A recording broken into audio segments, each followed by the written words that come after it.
Bem-vindos à sessão especial do Conversas Soltas, que desta feita vai debater o tema Portugal Rural 2030, Coesão, o Desafio, uma iniciativa Santander Advance Empresas, em parceria com o Diário de Notícias, Jornal de Notícias e TSF. Agradecemos desde já a presença de todos aqui no Auditório Institucional Armando Sevinato Pinto, na Feira Agroglobal. Chamamos ao palco para dar as boas-vindas António Vieira Monteiro, Presidente da Comissão Executiva do Banco Santander.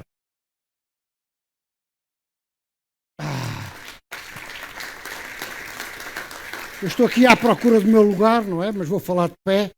E a primeira coisa é dizer bem-vindos a esta feira. É pela primeira vez que o Banco Santander está presente nesta feira. O desenvolvimento que ela tem vindo a ter nestes últimos anos, aquilo que ela representa para a agricultura portuguesa, obrigou-nos a nós, Banco Santander, a estar presente. E estamos presentes porque a agricultura é hoje um setor aonde nós, Banco Santander, queremos apostar. Aonde nós, Banco Santander, queremos ser amanhã, efetivamente, o Banco da Agricultura. Para isso, temos criado toda uma série de estruturas que, ao longo destas reuniões, vão sendo apresentadas. Mas também quisemos trazer aqui as conversas soltas. As conversas soltas é uma iniciativa que começou no Banco Popular e que nós, no Santander, resolvemos em seguida também apoiá-la e desenvolvê-la. Nas conversas soltas nós falamos sobre problemas do país, abertamente, sem nenhuma intenção que não seja discutir e tentar, com essas conversas soltas, criar alguma coisa que leve ao desenvolvimento do país. E hoje aqui estamos, já que estamos na principal feira agrícola, também trouxemos as conversas soltas. E nestas conversas soltas, durante estes dias, vamos, em várias sessões, falar sobre a agricultura. Na primeira sessão, que é esta, nós iremos falar, sobretudo, daquilo que é a agricultura até 2030, o que é os desafios que ela vai ter, a tudo aquilo que vai acontecer para que este setor seja cada vez mais coeso. Mas não vamos esquecer que a agricultura não é só o Ribatejo, que a agricultura não é só o Alqueva. A agricultura é muitíssimo mais e é um elemento fundamental para amanhã levar ao desenvolvimento do interior. Só com a agricultura e só com a água nós conseguiremos, efetivamente, ter um desenvolvimento harmonioso do país, ter um desenvolvimento harmonioso daquilo que é, efetivamente, o esforço na interiorização do país. Meus senhores e minhas senhoras, espero que tirem o máximo proveito destas conversas soltas, espero que tenham a certeza que o Banco Santander está aqui para começar, está aqui para estar presente e está aqui para estar presente também no futuro e ser cada vez mais o grande banco da agricultura. Antes de terminar esta sessão, nós vamos ter um vídeo que nos vai passar alguma coisa sobre aquilo que são as conversas soltas. E eu pedia a vossa atenção para elas. Muito obrigado.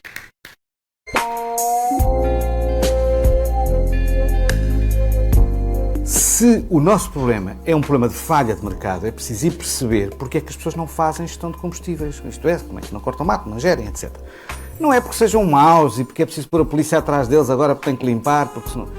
Ninguém vai à falência de bom grado, não é? Toda a gente só...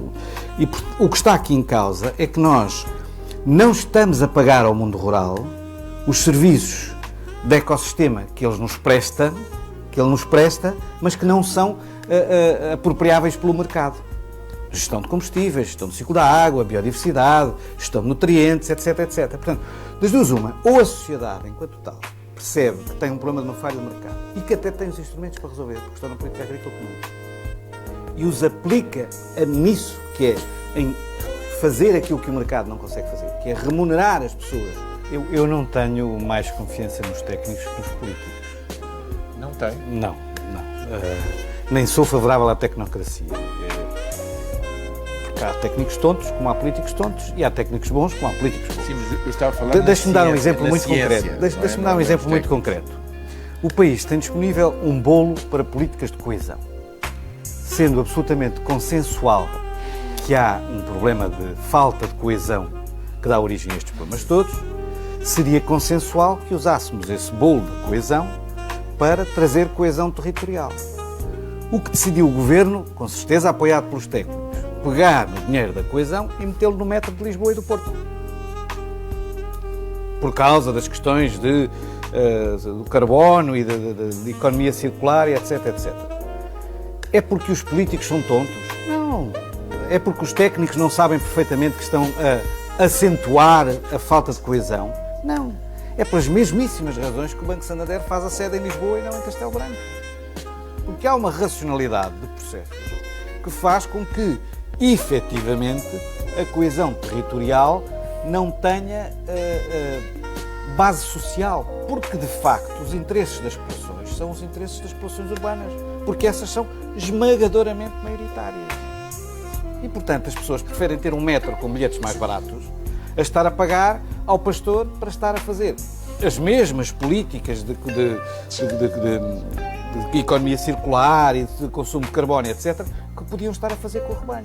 Não é possível pensar em soluções. Não há nada que agarre as pessoas desses territórios. Isso é absolutamente, portanto, isto é evidente. Portanto, nós, quando abandonamos, não temos, de facto, que motivações podem ter os nossos jovens, que motivações podem ter os grandes empresários, evidentemente, mas também, por outro lado, também não cautelamos aquilo que podia ser a economia, digamos, que mantinha a resiliência nesses territórios. E, portanto, hoje o que precisamos, de facto, e isto ainda bem que é bom que abordamos o tema desta forma, são de soluções diversas. Portanto, não há, digamos, nenhum ato mágico que vai resolver o problema. Mas eu até penso que hoje temos as condições muito favoráveis para fazermos um caminho novo. E não é com o poder político, de facto, e isso aí foi a minha maior desilusão, mas também a minha maior mágoa, porque, de facto, eu acreditei e acredito que o país sente que é o momento. O país sentiu já que não pode continuar assim, que há uma mudança que temos que fazer. O Estado tem que interpretar esta preocupação como uma preocupação real, de facto. Aliás, é insustentável. Os problemas do interior já são os problemas do litoral. Não é por acaso que temos fogos a entrar nas cidades, não é por acaso que percebemos hoje que podemos não ter água nas torneiras. Enfim, portanto, as questões de facto são questões que nós começamos a ter, e por isso eu penso que há aqui um momento, para além de que há hoje conhecimento na sociedade portuguesa que acho que pode perfeitamente a contribuir para e acredito que o conhecimento tem aqui um papel muito importante para revigorar a economia, absolutamente.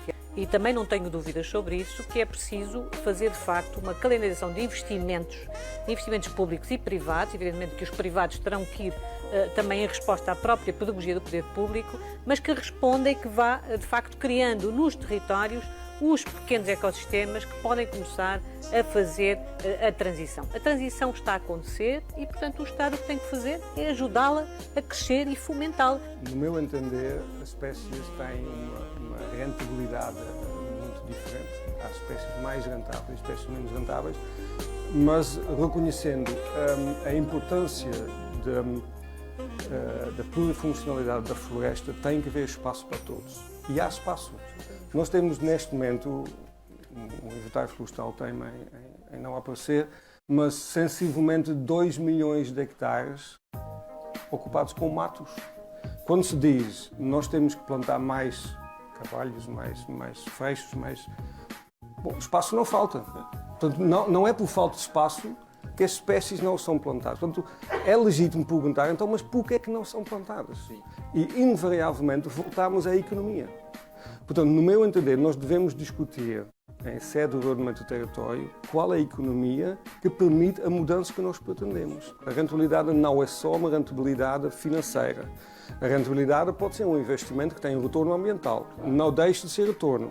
Depois é só uma questão de finanças, é quem financia e como é que isto é financiado. Eu não sei se as pessoas têm noção, mas já há quase 2 décadas foi criada a Rede Natura 2000. Em Portugal, são 2 milhões de hectares total. Portugal é o país com a maior taxa de ocupação em Rede Natura dentro da Europa. Isto não chegou. Depois, ao nível dos PROF, criaram-se os corredores ecológicos. São mais 2,4 milhões de hectares. 2,4 milhões de hectares, que numa visão mais fundamentalista, a ideia é não deve haver produção lá. Se somarmos as duas áreas, há uma certa sobreposição, mas se somarmos as duas áreas, estamos a falar de 3,5 milhões de hectares. O Estado tem aqui um papel fundamental em ouvir a sociedade civil, a ciência e em ter instrumentos de política, porque o nosso problema nem é termos mais políticas, é termos maus instrumentos de política, termos instrumentos de política que sejam efetivos. E isso está na mão só de uma entidade que se chama Estado.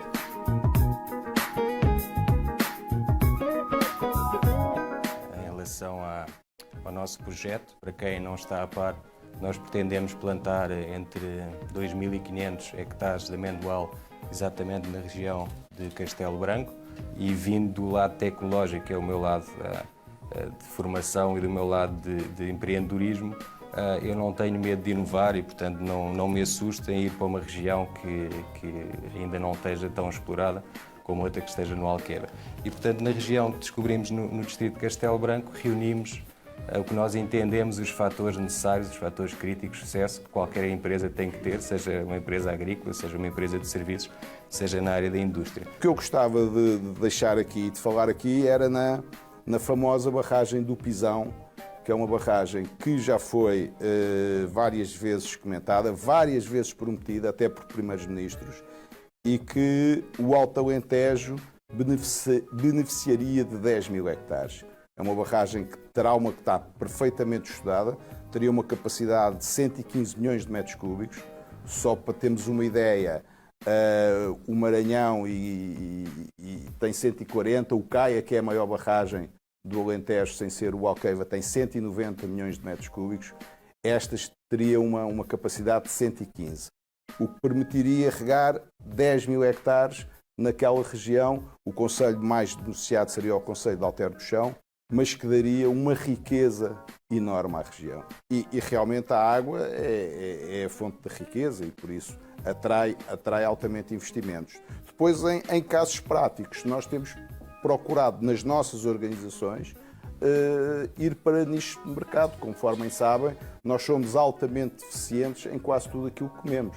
Para termos uma ideia, só produzimos 5% do pão que Portugal consome, por isso somos autodependentes na quase sua totalidade. Bom, nós temos que olhar para a componente agrícola. A componente agrícola, quanto mais desenvolvida, quanto mais tecnológica, nós sabemos uma coisa: vai criar mais valor, o que não significa criar mais emprego, diretamente. Agora, a componente do cluster que se pode associar à componente agrícola, aí sim. E, sobretudo, quando é muito importante olhar para as lógicas de fileira na perspectiva da produção primária e da transformação. Da primeira transformação, se possível, a incorporação de uma segunda transformação, e aí nós estamos a falar de agricultura, estamos a falar depois da agroindústria, claro. E com isso temos depois todo um conjunto de serviços muito importantes de apoio, para além das componentes aqui referenciadas e bem, que possam ser tratadas como os usos múltiplos da agricultura. Hoje, o valor criado pela agricultura pode não se reduzir somente à componente da produção. Nós hoje, por exemplo, com a marca, felizmente, construída e trabalhada ao longo de muitos anos, a marca Cereja do Fundão, nós hoje temos toda uma economia à volta dessa marca que vai muito para além, quisermos, só do produto em fresco, porque no âmbito do PDR, do Plano de Desenvolvimento Rural, os países nórdicos da Europa não criam. Vamos dar início à abertura. Chamamos ao palco Pedro Santos, sócio e diretor-geral da Consulai.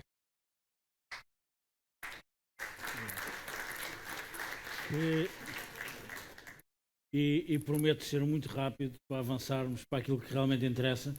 Só queria, de facto, dizer que é um gosto estar na Agro Global com o Santander a organizar um debate com esta importância. Quando se fala da coesão territorial, quando se liga este ao tema da produção primária, acho que estão intimamente ligados. Acho que toda a gente tem noção que o nosso território, sem uma agricultura forte, sem uma floresta forte, não tem futuro.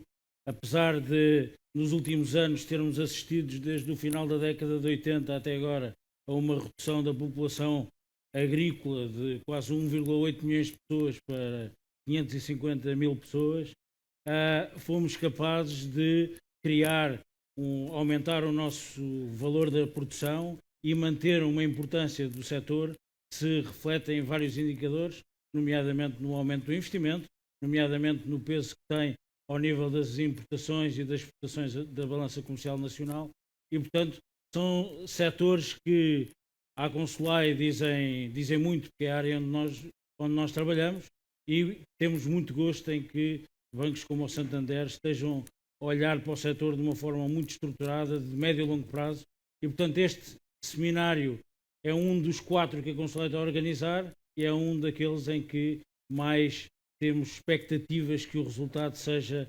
interessante. Juntámos-nos também com o Santander para atribuir no final desta sessão um conjunto de distinções que procuram transmitir alguns dos valores que partilhamos e que achamos que muitos dos operadores do setor refletem e têm feito um trabalho de excelência que vale a pena reconhecer. Muito obrigado e bom trabalho a todos. E depois de Pedro Santos, sócio e diretor-geral da Consulai, ouvimos agora Daniel Traça, Dean da Nova School of Business and Economics, sobre o Portugal Rural 2030, coesão, o desafio. Muito obrigado a todos, muito obrigado por estarem aqui, muito obrigado ao Santander pelo convite para estar aqui presente, pelo desafio para estar aqui presente. O Santander pediu-me para vir aqui e falar um bocadinho destes assuntos da coesão territorial. Eu sou professor, economista, vivo em Lisboa e, portanto, não sou exatamente aquilo que teriam à espera para vos falar de coesão territorial e, portanto, a agricultura está longe de ser aquilo que me ocupa todos os dias. Mas aceitei o desafio porque acho que é interessante, do ponto de vista do país, ter-se aqui este diálogo entre a cidade e o ambiente fora da cidade, porque eu acho que é exatamente esta lógica de diálogo que faz sentido para o país e é nessa lógica que eu vou trazer aqui. Por outro lado, sou economista e, portanto, vou tentar trazer aqui uma perspectiva um bocadinho diferente, uma perspectiva um bocadinho mais estratégica do assunto. E dito isto, vou tentar, portanto, eu tenho aqui alguns slides que reuni mais para me guiarem do que para vos guiarem. Portanto, quem está aí que não consegue ver, só os 2 primeiros é que são mais importantes, os outros são sobretudo para ajudar a estruturar um bocadinho a apresentação. Mas quando me pediram para falar de coesão territorial, coesão rural, a primeira questão foi, fala-se muito disto, e há bocadinho estávamos a dizer e estávamos a fazer afirmações que Portugal só pode ser um país de sucesso se haver este equilíbrio entre o campo e a cidade. E que, de facto, houve uma redução muito grande do peso da população portuguesa na agricultura e no meio rural. Mas porquê? Será que nós somos diferentes de todos os países? A passagem das pessoas do setor agrícola para o setor urbano é um processo normal de desenvolvimento. Até que ponto é que aquilo que está a passar em Portugal é de facto sui generis? E nesse ponto de vista eu devo dizer que foi uma surpresa enorme, porque eu escolhi 2 países europeus que têm uma dimensão parecida com a portuguesa e tentei comparar a situação portuguesa com a situação desses países, porque eu acho que é importante ver como é que nós estamos em termos relativos. Então deixem-me mostrar-vos isto. Desculpem lá, eu sou economista e, portanto, tenho que começar com os números antes de começar com ideias. E os números são realmente interessantes porque aqueles números, fui buscar Portugal para comparar com a Irlanda e com a Áustria. São países que eu escolhi porque têm uma dimensão semelhante à portuguesa. E a dimensão nestas coisas conta. Portugal são cerca de 92 mil km quadrados, a Irlanda são 84 mil km quadrados, a Áustria a mesma coisa, e a Áustria tem uma população semelhante à portuguesa, são 9 milhões contra 10,3 milhões em Portugal. O que é extraordinário são os números que eles estão aí. Em 2000, 54% da população portuguesa estava em centros urbanos. Em 2017, subimos para 65%. Ultrapassámos a uma velocidade estonteante do que se passava em países como a Irlanda ou tudo se passava em países como a Áustria. Na Áustria, aliás, passou-se ao contrário. A população urbana diminuiu entre 2000 e 2017, as pessoas saíram da cidade e começaram a voltar para o campo. Okay? Se olharmos não só para a população em centros urbanos, mas para a população em centros urbanos grandes, portanto, a concentração em grandes cidades, Portugal de longe bate estes países. Nós temos uma população que, de facto, urbanizou-se a uma velocidade estonteante, a uma taxa que é muito maior que países semelhantes na Europa e países com os quais nós nos queremos comparar, E essa concentração verificou-se sobretudo nas grandes cidades, nomeadamente na cidade de Lisboa. E, portanto, há aqui, de facto, uma dinâmica que é portuguesa, que é bastante acelerada e que, quando comparamos com países com os quais nos queremos comparar, não parece que estejamos no caminho certo.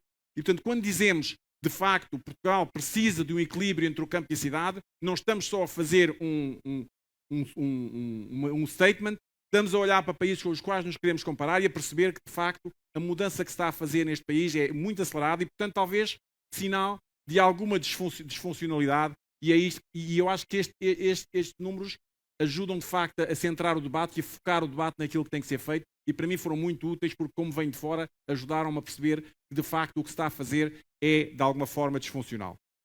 E a mesma coisa se vê do ponto de vista da população agrícola.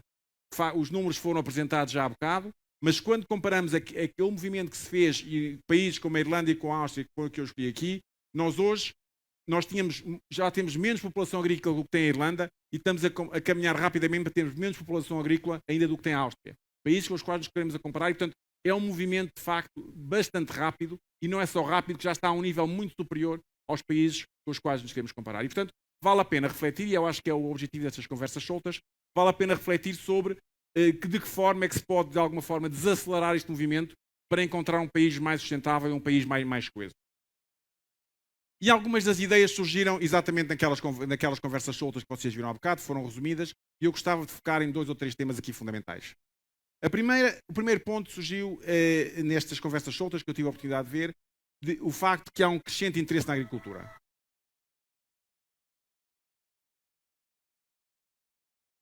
O Banco Santander espelha exatamente isto, tem a ver cada vez mais investimento e mais investidores estrangeiros assim na agricultura e, portanto, há um futuro na agricultura portuguesa e essa é a parte positiva e essa é a parte que, no fundo, nos deve animar e esse otimismo nos deve animar. E com muitos projetos hoje já voltados para o mercado de exportação. Também foi referido ali a necessidade de passar-se não só de uma lógica da agricultura, mas abrir um nível superior que é o agroindustrial. Tudo o que se fizer não vale a pena ser só na agricultura, tem que ser o agroindustrial, porque isso é que vai acrescentar valor, isso é que vai fixar as populações. Aqui há esta questão de fixar as populações, eu já cá volto. Okay? Água e mais água. A incapacidade de haver um plano de hídrico, a incapacidade de haver um plano de gestão de água é hoje, por todas as pessoas com quem se falaram nestas conversas soltas, o maior problema da agricultura portuguesa. O regadio ocupa 12% da área ocupada em Portugal na agricultura e produz 60% da produção agrícola. A água faz a diferença. Sem água não há agricultura e é preciso uma forma de olhar para a água e de fazer a água chegar às pessoas. Com um outro aspecto que eu acho que é muito importante, que é a questão da energia.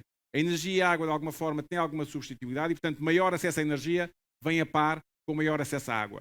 E eu vou voltar aqui porque eu acho que uma das coisas que não se tem focado muito é a questão do solar, porque o solar pode ter um impacto, ao aumento da eficácia do solar, pode ter um impacto muito, muito importante na agricultura, porque a energia do futuro vai ser solar e, portanto, a agricultura tem uma capacidade enorme de alavancar isso.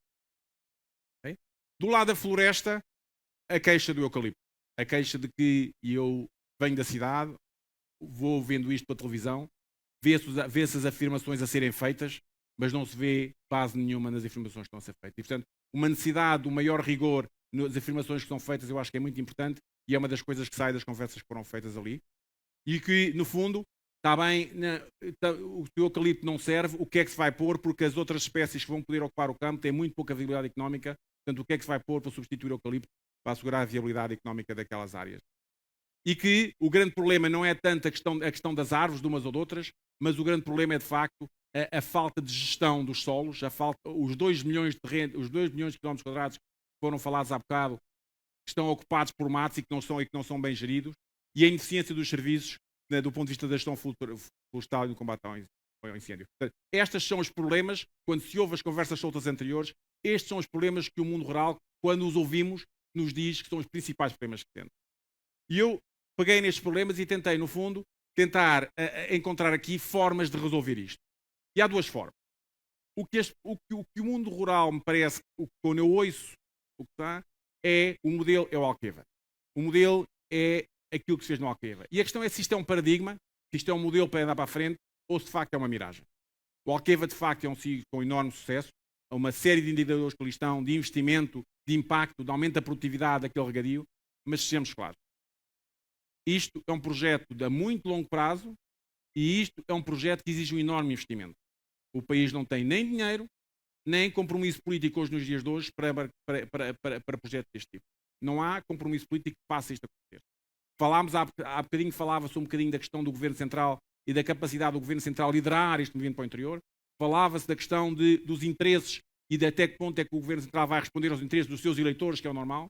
E, portanto, desse ponto de vista, a ideia de que o país se fará com enormes projetos, a exigir um investimento enorme em capital, a exigir uma estratégia de longo prazo, a exigir um compromisso das forças sociopolíticas em Portugal e que é isso que vai fazer andar o país de uma loja de cima para baixo, eu acho que vamos ficar aqui muito tempo parados à espera e acho que vamos ter muito pouco desenvolvimento a chegar nos próximos anos.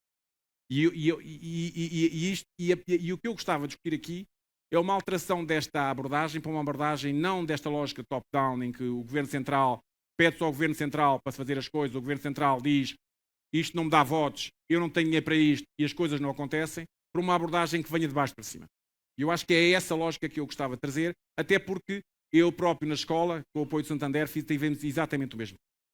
O ensino superior é um espaço de crescimento, é um espaço de crescimento em Portugal, temos capacidade de atrair estudantes estrangeiros na Nova. Obviamente temos um Ministério e um Governo que tem dificuldades que nós reconhecemos do ponto de vista de apoiar este tipo de projetos porque não há o dinheiro no Estado Central, ficamos parados, não. Criamos nós próprios o nosso projeto, vamos falar com a sociedade civil, empenhamos, vamos atrair os estrangeiros, criamos a nossa própria estratégia, criamos a nossa própria visão de longo prazo e fazemos lá acontecer. E dia 29 vamos estrear o nosso campus, que é um primeiro passo nessa estratégia. E portanto eu acho que eu gostava muito de que Portugal não fosse um país onde se espera e se pede ao Governo que resolva os problemas, com as dificuldades todas que existem, e se fica sentado e se queixa que eles não resolvem os nossos problemas, mas fosse um país em que a sociedade civil se organiza e resolve os seus próprios problemas, obviamente com a cooperação do Governo, mas não, ou do Estado, do Governo Central, mas não à espera que a solução venha daí. E o que é que isso pode significar aqui? Eu acho que há um outro exemplo, que é um exemplo que também apareceu ali, que é o exemplo do milagre da Beira Baixa. A Beira Baixa hoje tem, no Fundão, na Covilhã, uma série de iniciativas que passam e que se passam porque as gentes da terra, as autarquias, as pessoas, as associações civis, todas essas pessoas se juntaram e trouxeram soluções reais para os problemas da terra. E é isso que é estratégia, e é isso que é gestão, e é isso que eu acho que é interessante trazer aqui uma escola de gestão para falar. Okay? É menos política e mais gestão. E eu gostava de fazer 6 princípios que eu acho que são importantes nesta lógica da estratégia bottom-up que eu gostava de pôr aqui. Uma é que não se pode fazer nada hoje que não tenha uma visão global. Aquilo que é o grande sucesso da Covilhã, aquilo que é o grande sucesso do Fundão, e o Paulo Fernandes falou há bocadinho, é aquilo que se faz é para o mundo, é de Portugal para o mundo, não é de Portugal para Portugal, não é fechado e não é nesta lógica fechada. Primeiro ponto. Segundo ponto, para isto funcionar, o Estado local também tem que funcionar. O sucesso da Covilhã, o sucesso do Fundão, foi porque quando as empresas lá chegaram, os serviços municipais, os serviços do distrito organizaram-se, foram motivados por algumas das pessoas que vocês viram ali, foram liderados por algumas das pessoas que vocês viram ali, foi-lhes dito os resultados que eles tinham que obter e eles obtiveram e foram falar com as empresas estrangeiras e conseguiram. O terceiro ponto é esta visão estratégica. Não vale a pena começar do zero. O Fundão pegou no que já existia, era a cereja e foi na cereja que fez. Covilhã pegou no espaço que já existia e foi aquilo que se fez. Nós, na nossa escola, na Nova, tínhamos uma escola que tem 40 anos e não reinventámos a escola. Okay? Não se faz estratégia a começar do zero. Faz estratégia a perceber-se as nossas forças, a perceber o que é que queremos fazer, a perceber onde é que queremos valor e a criar planos em cima disso. Terceiro ponto, tudo o que seja focado num perímetro geográfico não existe. Eu tenho que controlar o tempo. Quem é que está a controlar o meu tempo? Ninguém. Então posso ficar aqui. Não, quando vocês ficarem com uma cara já de que não suportam, eu desligo. Pronto, então eu vou mais 7 minutos e eu. A questão da extraterritorialidade é muito importante. Uma das coisas mais fantásticas que o Paulo disse ali, o Presidente da Câmara de Fundão, é que quando foi fazer o seu centro de investigação, ou seja, nunca mais me esqueço dele dizer, quando foi fazer o seu centro de investigação sobre a cereja, não fez do município porque não havia recursos, foi fazer em Cristóvão Branco, que é onde estava a universidade. E é isto que é preciso pensar. Pensar numa lógica de desenvolvimento territorial, em que há uma linha de fronteira, e é essa linha de fronteira que vai dizer, olha, tudo o que for fora desta linha não me interessa, não há. Portanto, esta noção de extraterritorialidade, de criar zonas, projetos regionais capazes de fazer esta mudança, eu acho que é outro princípio fundamental. Quinto ponto, tecnologia, ciência e tecnologia. Não há agricultura no futuro se não se perceber a capacidade que a tecnologia tem para fazer diferença e se não se formarem os quadros com a capacidade para juntarem aquilo que se faz na terra com aquilo que se faz na ciência. Okay? E esta ligação às universidades, eu acho que é uma coisa muito importante e que se deve tentar fazer, sobretudo do ponto de vista das universidades do interior. Um dos pontos mais interessantes é que nós, na Nova, hoje, na segunda-feira, vamos começar a nossa licenciatura com menos 30 alunos do que o ano anterior. Porquê? Porque o Governo decidiu que não haveria redução de vagas em Lisboa para enviar os alunos que queriam ir para Lisboa, obrigá-los a ir para o interior.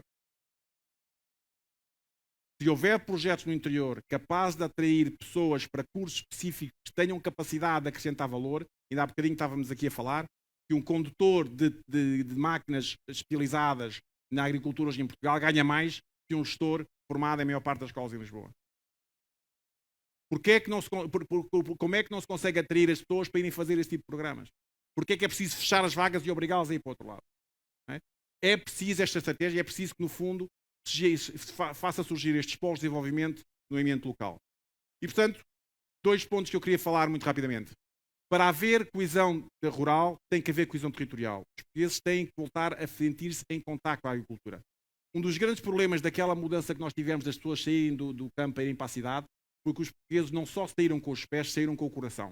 E isso tem que se mudar. Os portugueses vão para a cidade e cortam. Uma pessoa, quando está em França, os franceses estão em Paris, mas estão constantemente a ir à terra. Ir à terra ainda faz sentido num país como a França.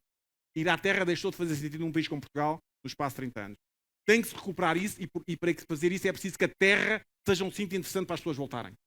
É preciso criar atividade, é preciso criar vida para as pessoas terem essa vontade de voltar, porque só assim é que as pessoas ficam ligadas com o coração à atividade que se faz, à agricultura e à floresta, e só assim é que a coesão rural se faz em conjunto com esta coesão territorial.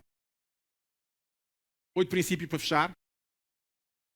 E espero que tenha dado algumas ideias para nós discutirmos aqui. A coesão territorial nunca vai ser plana. É preciso escolher picos. O país vai ser sempre uma planície com picos. É preciso perceber que o pico não pode ser Lisboa e Porto só, mas é preciso escolher os picos no interior. É preciso estratégia, é preciso fazer escolhas, é preciso saber onde é que no interior vamos fazer os projetos, surgir as regiões e vamos atrair as pessoas para voltar para esse interior, que sejam formas de desenvolvimento territorial e de desenvolvimento económico. Há que fazer escolhas, há que planear. 2, esta abordagem tem que ser mais que a agricultura. O Presidente há bocadinho falou de não há desenvolvimento territorial sem a agricultura, mas não vai haver desenvolvimento territorial só com a agricultura. A abordagem tem que trazer a agricultura, tem que trazer o agroalimentar, tem que trazer o turismo, tem que trazer a transformação, tem que trazer os serviços, fundão. O Presidente acabou de falar disso. É todo o ecossistema que se tem de desenvolver, não é só a agricultura, é zonas e clusters que se possam desenvolver. Terceiro ponto, tudo com diálogo. É preciso mais conversa. Este é um exemplo, é um bom exemplo daquilo que se pode fazer. Eu tenho um gosto enorme em estar aqui porque aprendi imenso desde que entrei ali até que vim aqui e agora nas conversas estão aqui. E este diálogo é preciso fazer-se mais vezes, é preciso criar-se este diálogo e, sobretudo, é preciso que se ouçam as pessoas que estão aqui. Quem está na terra é que sabe a questão dos eucaliptos. Quem está na terra é que sabe a questão da água. Quem está na terra é que sabe a questão da agricultura. E, portanto, é preciso quem toma as decisões ouça, mas também é preciso que quem está na terra se faça ouvir e se faça ouvir com uma voz forte. Quarto ponto, uma disponibilidade enorme que o Presidente acabou de falar da banca e das outras entidades públicas para apoiar. O ICEP, por exemplo, podia ser muito importante para atrair investimento estrangeiro para estas zonas. O maior reforço da capacidade dos municípios. Os municípios têm que ter mais capacidade de intervenção no terreno, mais capacidade de atrair investimento estrangeiro e mais espaço para o fazer. Mais colaborações, mais espaço para a questão associativa. Mais foco na tecnologia, como eu disse, e eu ia deixar-vos com uma proposta que é uma proposta diferente, que é como é que fazemos um desenvolvimento que não é top-down, mas é bottom-up, mas que é capaz de fazer a diferença. E eu chamei-lhe de descentralização competitiva. Isto é para lançar um bocadinho a questão, que é, em vez de pedirmos ao Estado para tomar iniciativas, vamos só pedir ao Estado para financiar iniciativas que venham de baixo e que tenham contexto. E a ideia é, o Estado Central pode, por exemplo, facilitar fundos, criar zonas de exceção. Isto é muito o modelo que usa na Ásia para o desenvolvimento. O Estado pode usar fundos estruturais, pode criar zonas de exceção. Por exemplo, há zonas em que determinadas regras não se aplicam especificamente, seja do eucalipto, seja outras regras que o Governo Central teme a impor, mas que pode criar zonas de exceção. Terceiro, as regiões o que é que têm que fazer? Têm que se associar, e não precisa ser uma região, podem ser vários municípios, podem ser 5, 10, 15 municípios, o que quiserem. Têm que se associar, têm que fazer um plano que envolva não só os municípios, mas também as empresas privadas do setor, e esse plano tem que ter objetivos em termos de exportações, em termos de criação de emprego e em termos de atração de investimento. O Governo dá este espaço aos municípios para se organizarem, avalia e monitoriza estes planos. Enquanto os planos estiverem a dar resultados, o Governo dá o espaço para crescer. Se os planos não estiverem a dar resultados, o Governo não dá o espaço.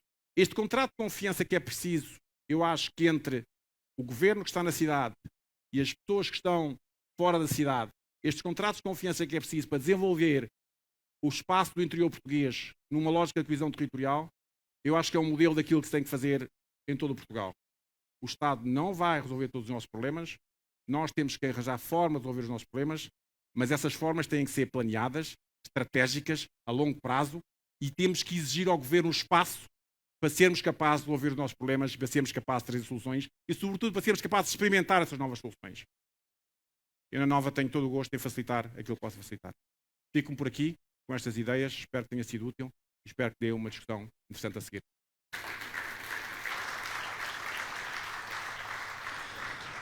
E vamos dar início então ao debate sobre Portugal Rural 2030, coesão, o desafio. Chamamos ao palco o moderador deste painel, António Pérez Metel.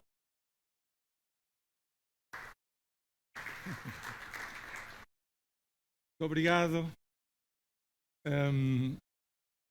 Bom, isto que o Daniel fez, de facto, ultrapassou, do meu ponto de vista, bastante aquilo que eu...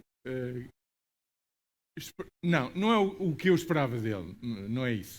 É daquilo que ele começou por dizer que poderia fazer, porque não estava dentro do assunto.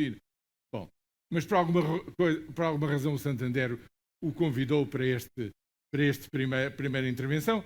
Eu queria começar por dizer e repetir o que todos sabem: os anjos não têm costas, nem veem costas. Esta é a primeira. E a segunda, este dispositivo, eu acho que se inspirou naquela velha estrutura dos sábios à volta de uma fogueira a discutirem as coisas verdadeiramente importantes para o futuro da comunidade. E é isso que nós queremos que este debate a seguir seja, que seja olhar para a frente a partir de alguns pontos que o Daniel, ao rever as nossas 5 sessões de conversas soltas, compreendeu imediatamente. Quais são os pontos fortes e por onde é que se tem que agarrar para pensarmos numa outra realidade melhor daqui até 2030. E, portanto, esta 6ª sessão é para, peço eu, 5 pessoas sábias, 2 professores universitários, 2 grandes dirigentes do setor, o presidente do Banco Santander, possam discutir entre si o que é que há a fazer daqui para a frente, ainda por cima com um mote já tão bem estruturadinho que dá para início de conversa. E é nesse sentido que, sem mais delongas, eu tenho o maior dos gostos de convidar os membros do painel, em primeiro lugar, Eduardo Oliveira e Sousa, presidente da CAP, António Gonçalves Ferreira. Agora posso me sentar. Sim. O nosso homem das florestas. O professor João Duque, não sei se já cá está. Ainda não chegou. Pronto. Sr. Presidente, venha para aqui. Começamos com o que temos.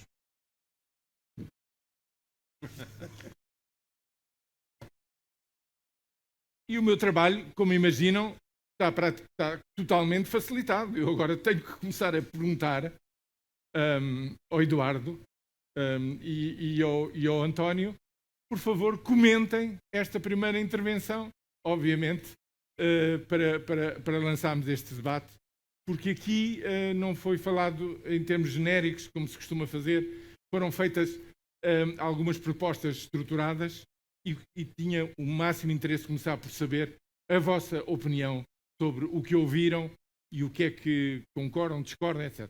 Por favor. Eduardo. Sim. Lugar, não sei se isto já... Sim. Em primeiro lugar, não queria deixar de felicitar a organização desta feira da AgroGlobal e agradecer o convite do Santander por organizar este painel e me convidar, inclusivamente, para participar nele, porque, de facto, está bem patente o que é que significa o vigor do setor agrícola e, muito especificamente, o setor agrícola ligado ao empreendedorismo, à economia ativa, que é desse assunto que estamos aqui hoje a debater. Em segundo lugar, gostava de felicitar o professor Daniel Traça pela forma como, de uma forma magistral, nos deu uma pequena aula, mas muito densa. E como ele, ao princípio, pegando até nas suas palavras, nos deu a entender que não percebia nada disto, afinal, quem percebe pouco disto somos nós, porque viemos aprender também já alguma coisa com as palavras que ele referiu.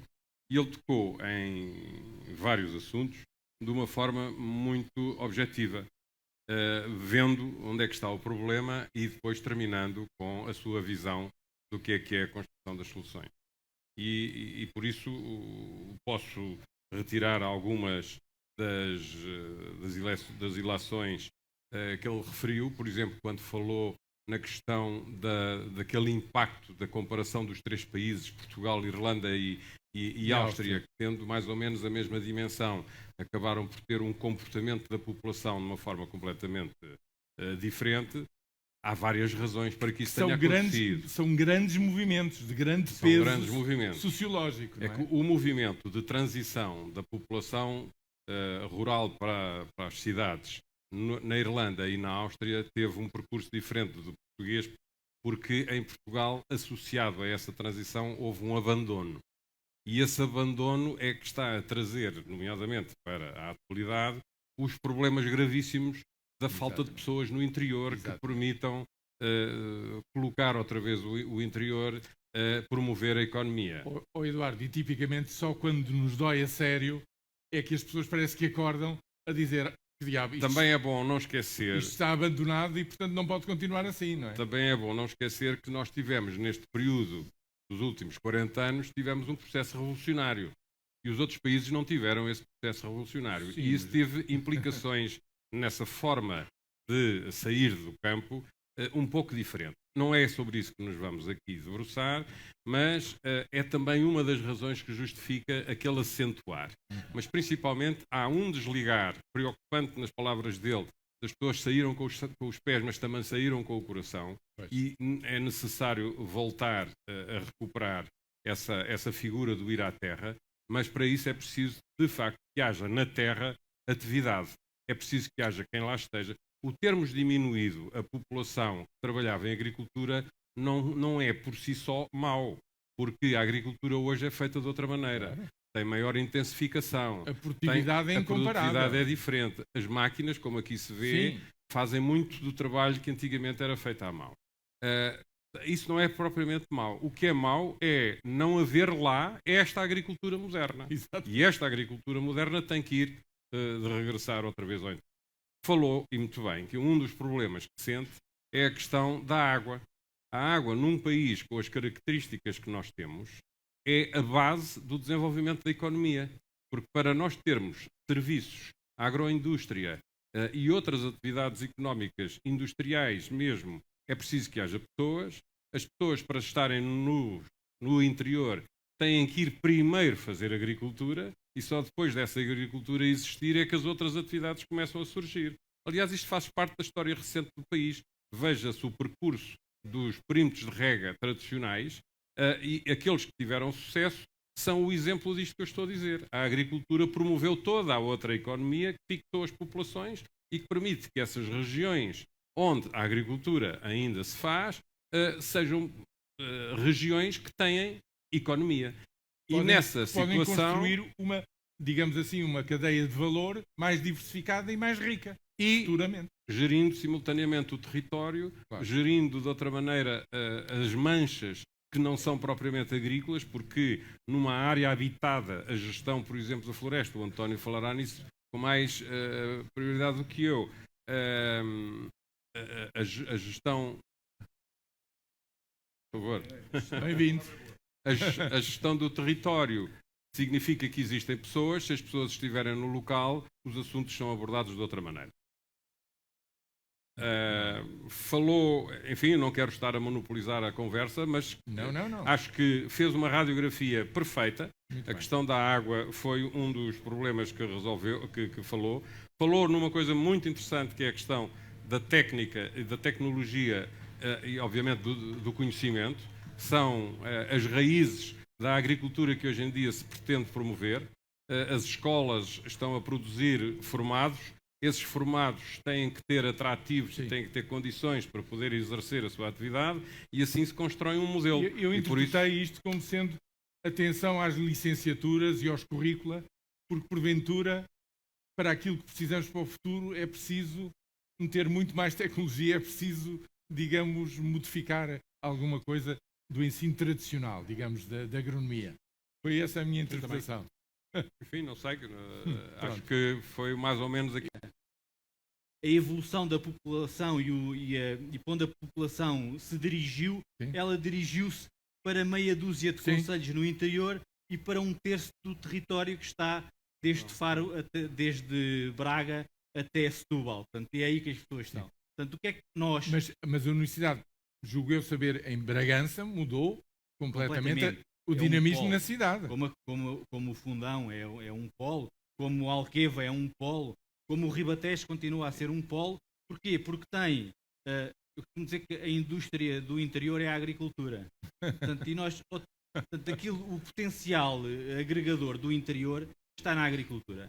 E o que vem a seguir, tirando coisas muito pontuais, uma fábrica de componentes de automóvel ou o cluster da aeronáutica da Ponte Soura, não é? Portanto, o que fixa raízes e que permite uma coesão de longo prazo é um setor agrícola dinâmico, agrícola sensulato, incluindo a floresta, incluindo as atividades agroambientais, a natureza, eventualmente, eu diria eventualmente, mas não é eventualmente, é necessariamente, num modelo que tem que ser diferente. Porque nós também concluímos este ano já que as soluções que nos deram em termos do território e concretamente da floresta não provaram. Portanto, o que aconteceu em Monchique mostrou mais uma vez que as soluções não são boas. Tem uma ou duas razões muito breves, sem entrar em pormenor. O Estado fez um grande investimento no governo na reforma da floresta. Portanto, e a postura musculada com que apareceu ao obrigar os contribuintes a fazerem coisas que não podem ser feitas porque não têm racionalidade económica, têm de ser feitas, mas não podem ser feitas daquela maneira. Levou a que nada mudasse. Mudou o mediatismo, mudou a ideia que se transmitiu, mas nós temos hoje em dia um risco que eu consideraria de dimensão quase equivalente às alterações climáticas, que é o risco da desinformação mediática. Portanto, nós temos uma enorme desinformação dirigida, eu já não vou dizer que seja objetivamente ou com dolo, a uma população cada vez mais urbana, e muita da própria população rural é hoje em dia uma população urbana, com padrões de raciocínio urbanos, e nós não conseguimos, na realidade, aquilo que falámos há bocadinho, que é preciso que quem está na terra, quem saiba o que é preciso, consiga ter voz para explicar isso aos políticos. Nós não conseguimos esse mediatismo. E depois temos pessoas de inegável categoria, com espaço mediático grande, e que, numa base sistemática, transmitem ideias relativamente ao interior, à floresta, à agricultura, completamente enviesadas, completamente longe do que é a nossa realidade. Não diga mais nada agora. É difícil partir eu vou do pegar zero, nisso, eu vou pegar nisso a seguir. António, como o banqueiro que é, eu estava a pensar como estaria a encarar este debate. E do ponto de vista de um banco, este debate encara-se, do ponto de vista mesmo do negócio do banco, a muitos níveis, porque são as pessoas, é a possibilidade de investimento, é a possibilidade de lidar com instituições universitárias e com empresas, etc. O Daniel deu-nos aqui um modelo naquele slide final, não é? De baixo para cima, jogando com polos, com pontos nodais, digamos assim, porque não se pode fazer tudo em todo lado ao mesmo tempo, mas tomando uma iniciativa e como que criando uma parceria. Deixem-nos aqui um espaço com os poderes centrais. Este tipo de modelo há de ser também atrativo para o negócio de um banco, se quer implantar, não acha? Eu acho que a primeira coisa que há a dizer é que isto é um modelo que já tem alguma experiência. O Daniel falou da experiência própria dele, não é? Claro. A experiência própria que responde, do ponto de vista de um banco, aquilo que se pode fazer. Nós, Banco Santander, desde o primeiro minuto, tivemos com a Universidade Nova, com a faculdade, a estudar este projeto todo. Tivemos dúvidas, evidente que tivemos dúvidas. Claro. Hoje que estamos a chegar ao fim, estamos a dias da inauguração, todos nós dizemos que é uma obra fantástica. E é uma obra fantástica porque é uma obra da sociedade civil.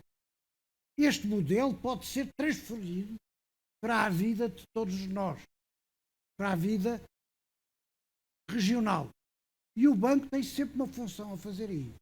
Função não só de conselho, função, se calhar, de ajudar a promover essas ideias e a função, depois, no fim, de tirar o proveito do negócio, de tudo daquilo que fez inicialmente.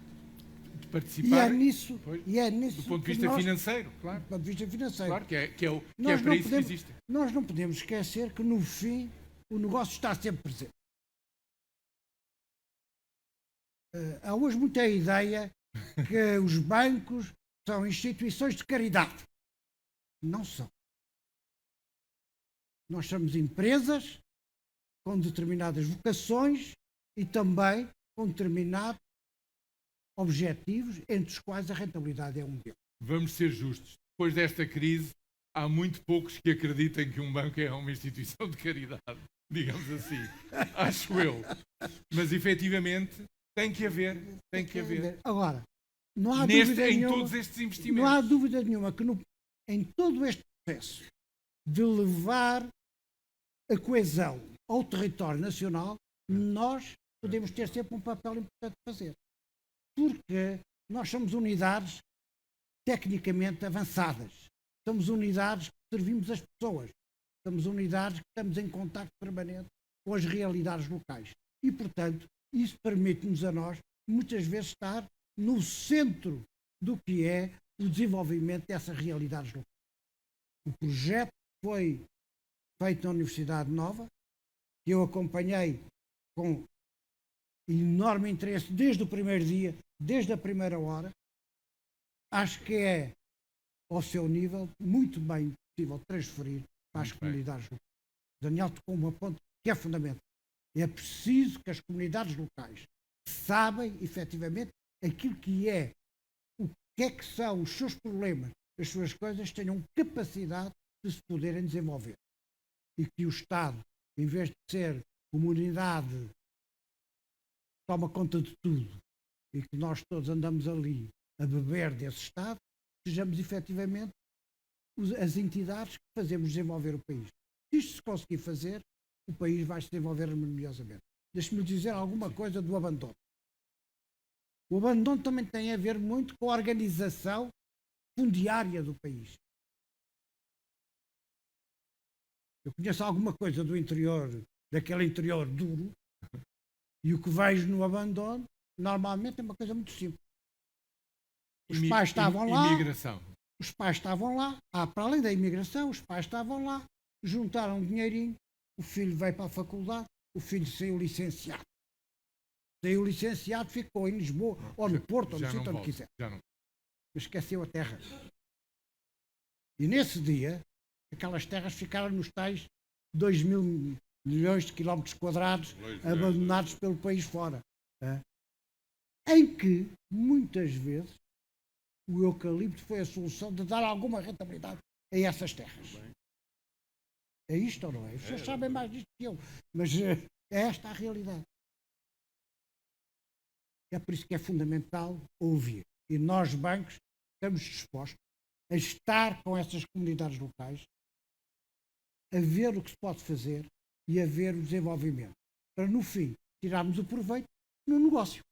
Ô João, eu tenho pena que não tenha assistido à introdução, digamos, à apresentação que o Daniel aqui fez, mas permita-me que eu seja um bocadinho intermediário para lhe dizer o seguinte. Eu fiz todas estas 5 conversas soltas que antecederam esta. E para mim foi muito impressionante. Eu também aprendo muito em cada uma delas, estou sempre a aprender mais sobre isto.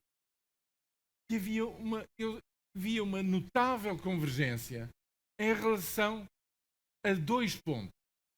Para reduzir al grano, como se diz em minha terra, que era água, e quando se diz água, não é que 1000 alquevas floresçam, porque isso, como foi dito, não é possível. Eram coisas de dimensão bem mais modesta, mas cirurgicamente posicionadas no território, e que ainda por cima algumas já estão estudadas desde os anos 50. João, primeira questão, porque mais água é mais regadio, é muito mais produtividade, muito mais emprego, muito mais produção, mas isto. E depois a outra coisa que é, por favor, digamos, ordenemos a floresta. Estes 2 pontos. E aqui é que entra o que acabo de ouvir ontem. Porque não é só o que o diz, há muitas pessoas que dizem, pois, isto são ideias quase do branco é galinha ao põe. O problema é que nós não conseguimos fazer chegar as nossas ideias a quem decide. Como é que se explica isto?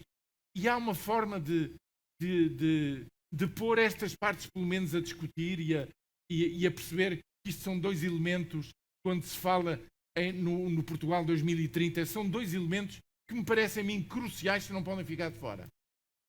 Bem, reforçando o meu pedido de desculpa por atraso, e vi que perdi de facto uma excelente apresentação do Daniel, como eu normalmente traço dele próprio. E pegando nas ideias que comunicou e na questão da estrutura fundiária e da forma como essa estrutura está associada ao regime de propriedade, eu acho que uma das questões que é relevante na questão do reordenamento do território está exatamente na propriedade e na ligação do proprietário à terra. Se há 50 anos atrás era muito difícil fazer uma alteração da estrutura de propriedade, porque as pessoas viviam na terra, e para quem a terra era de facto parte do seu ser, era da sua carne quase, que conheciam, tinham nascido lá, conheciam todos os cantos, etc. Tratavam as árvores como irmãos. A segunda geração, quando sai e fica, começa a perder essa ligação, e a terceira geração já não a tem. O exemplo típico é o meu. Eu sou filho de casal, pessoas para quem a terra e a propriedade era indiscutível, não se vendia.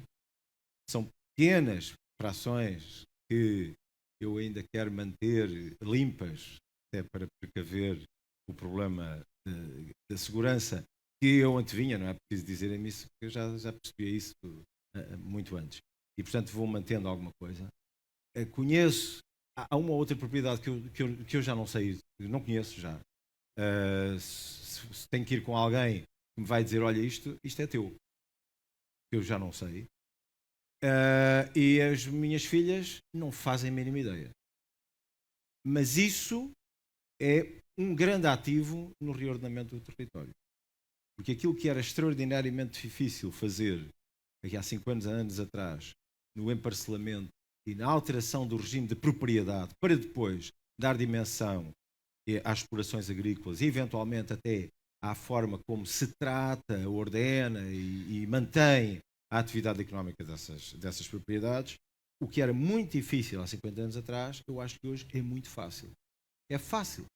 Basta querer e ter poder também, é evidente, para o fazer. Não só poder financeiro, mas também poder de liberdade para poder desenvolver a atividade que é economicamente rentável.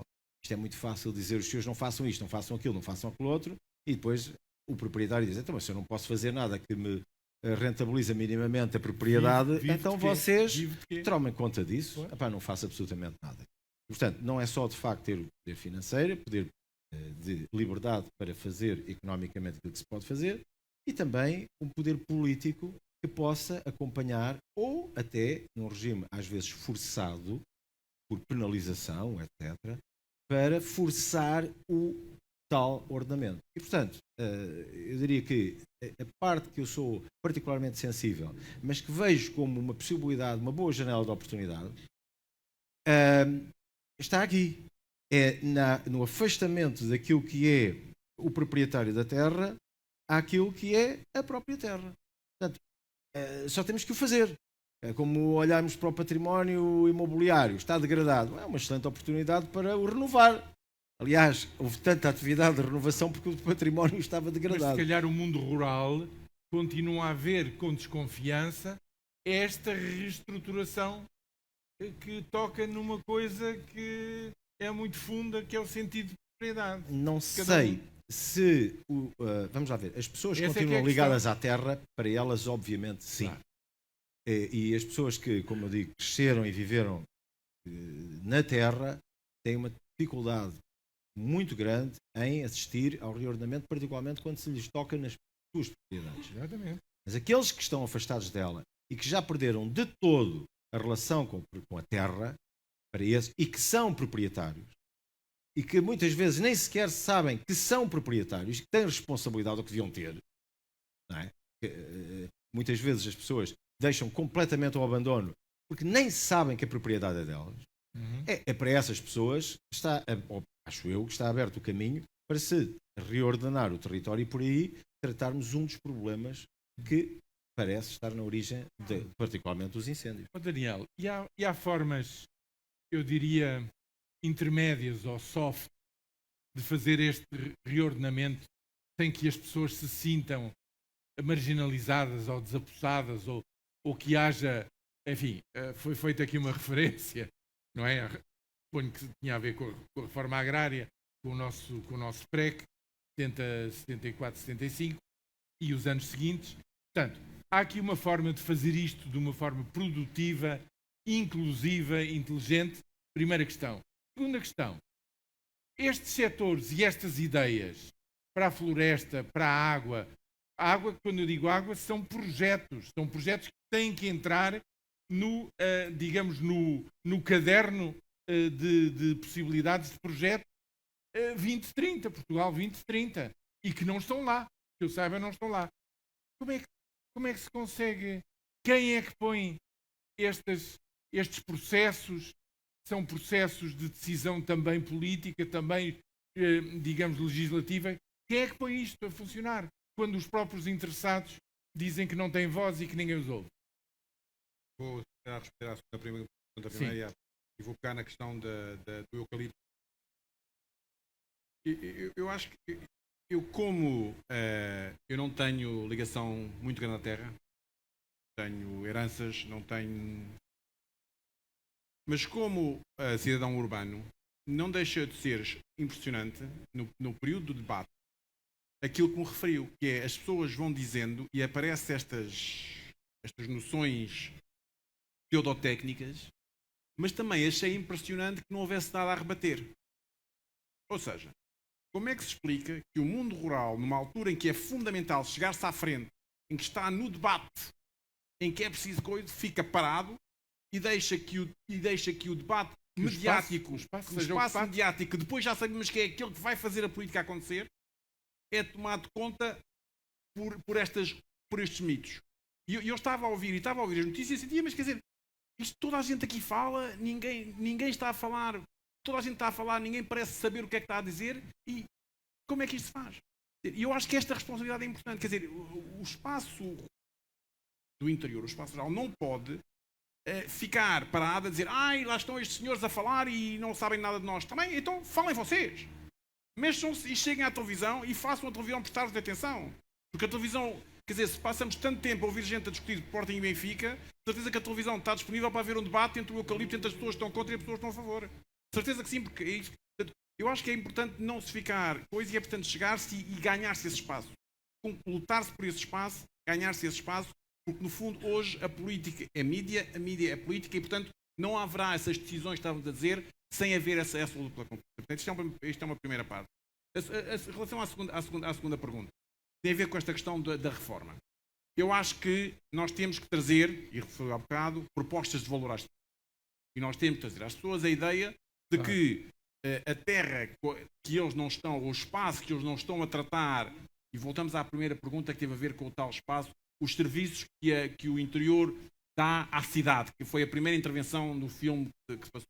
E, portanto, de facto, tem que haver um incentivo às pessoas que estão no campo para tratarem bem as suas terras, para fazerem as limpezas necessárias, para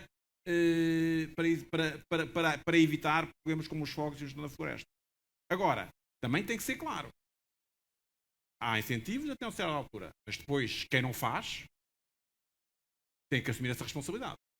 Portanto, eu acho também a ideia de que as coisas podem continuar e que as pessoas não precisam de assumir a responsabilidade e depois as coisas acontecem e ninguém é responsável, também não pode ser. Portanto, eu acho que tem que haver aqui um equilíbrio, tudo está sempre neste equilíbrio, entre dar apoio às pessoas, a quem tem as terras e não, por exemplo, não dizer, pronto, agora não podem cultivar nada aqui e portanto têm que limpar a terra, isto é só custo e não tem benefícios. Não pode ser, claro. Mas ao mesmo tempo as pessoas têm que ser responsáveis. E se há uma questão de, por exemplo, estávamos a falar há bocado, as pessoas nem sabem que têm as terras.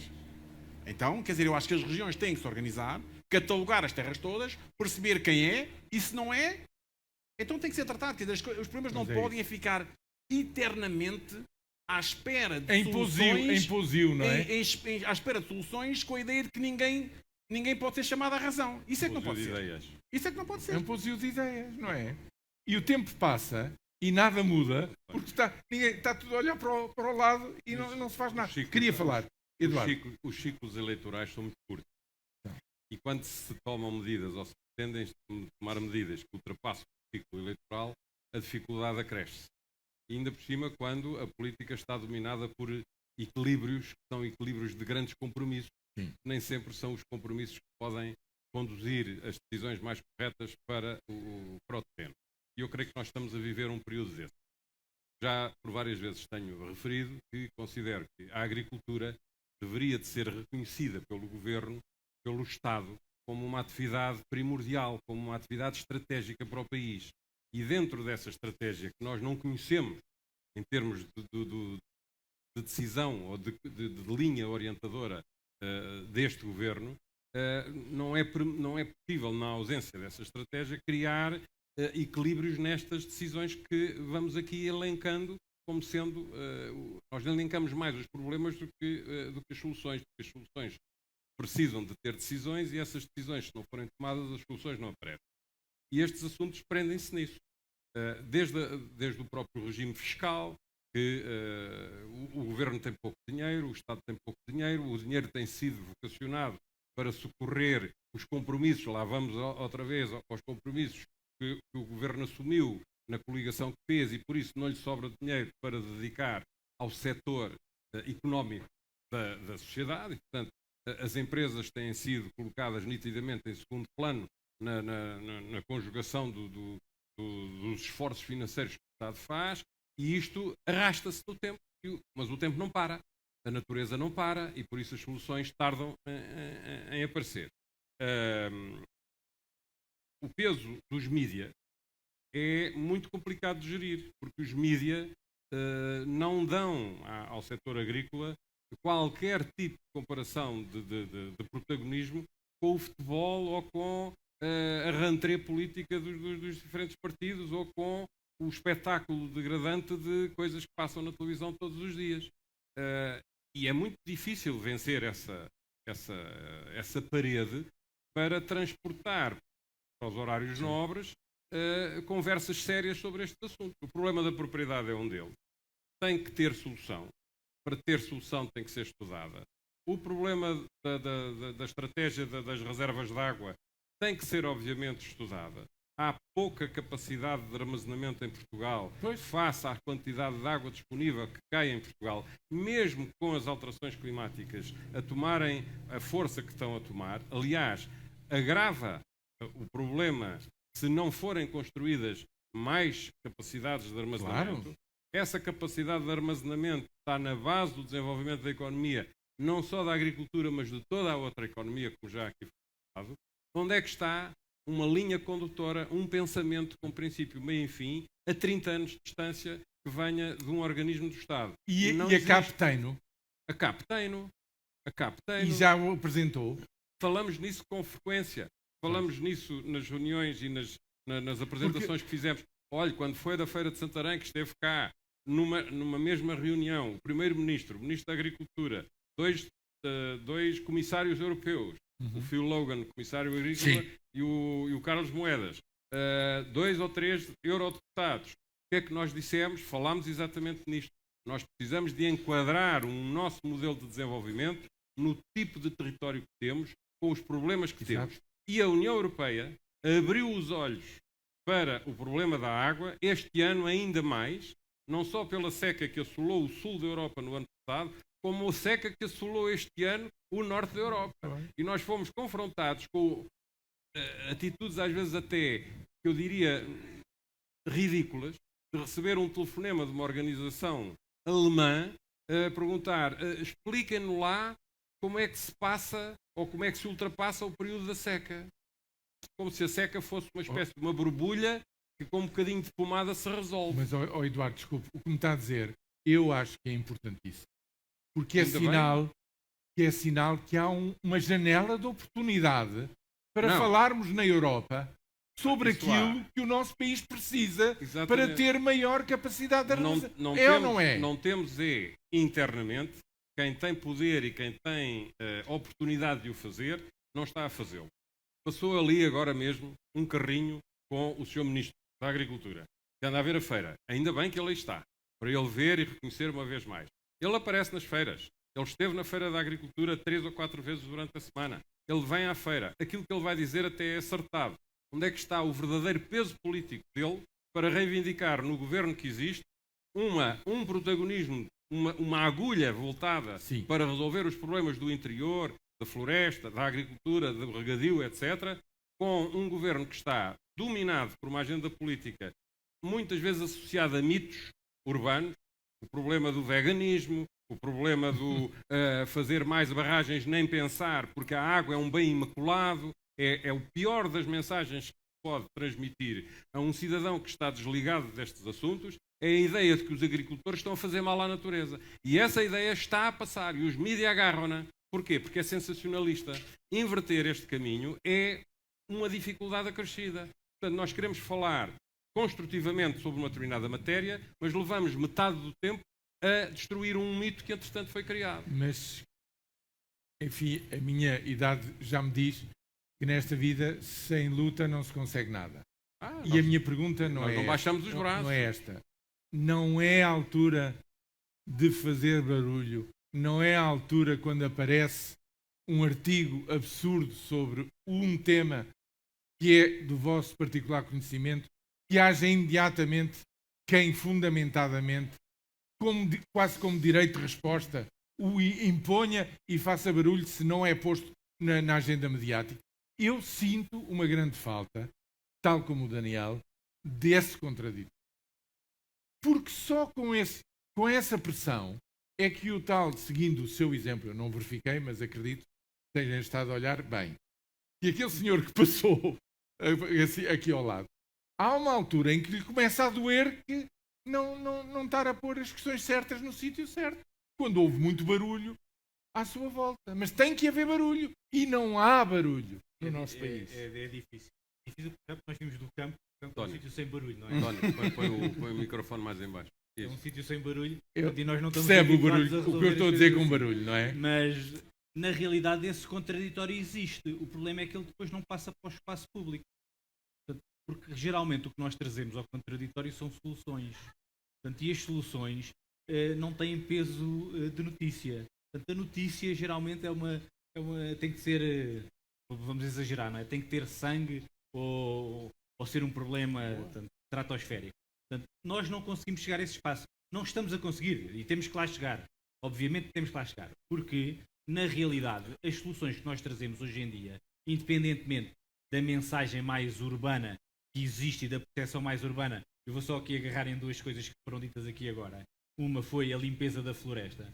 A limpeza da floresta é uma coisa que não existe. Mas quando a gente ouve o João Duque, que é um formador de opinião que semanalmente nos entra pela casa adentro, dizer isso e que o diz com boa intenção, as pessoas pegam nisso como sendo a verdade. Não é. Uma coisa que nós lutamos diariamente é contra a limpeza da floresta, no sentido que foi aqui falada. Porque o que nós queremos é que as florestas sejam geridas. Portanto, porque é impossível limpar a floresta. A produtividade primária, que é o crescimento das ervas em termos básicos, são 30 toneladas por hectare por ano. É impossível limpar aquilo todos os anos. Já viu a quantidade de caminhões de lixo que eram precisos para fazermos essa limpeza? Portanto, é esse passo que nós não estamos a conseguir transmitir à opinião pública. Ora, está. E não estamos a conseguir transmitir aos nossos governantes, porque os nossos governantes, numa grande parte do seu modelo de funcionamento, funcionam agarrados à opinião pública. Portanto, e na realidade, nós tivemos um ciclo político anterior, onde, por razões que não vale a pena agora aqui estar a tentar perceber, a agricultura teve uma cobertura mediática diferente, porque havia alguém no governo que tinha interesse que a agricultura tivesse cobertura mediática. Portanto, isso aconteceu. E isso punha-nos e dava-nos a oportunidade de explicar e o reconhecimento da agricultura no final do governo Passos Coelho era completamente diferente do que havia no início. Bem, e daí para a frente parece ali a saída da população, não é? Portanto, temos vindo a cair a pico porque não há uma notícia sobre a agricultura nas notícias chanceladas, não é? Portanto, isso é um problema que nós temos que resolver. Mas se houver uma notícia sobre o glifosato, aparece logo. Certo, com mas, toda a destruição. Mas nós aí temos argumentos para contrariar isso e para contrapor.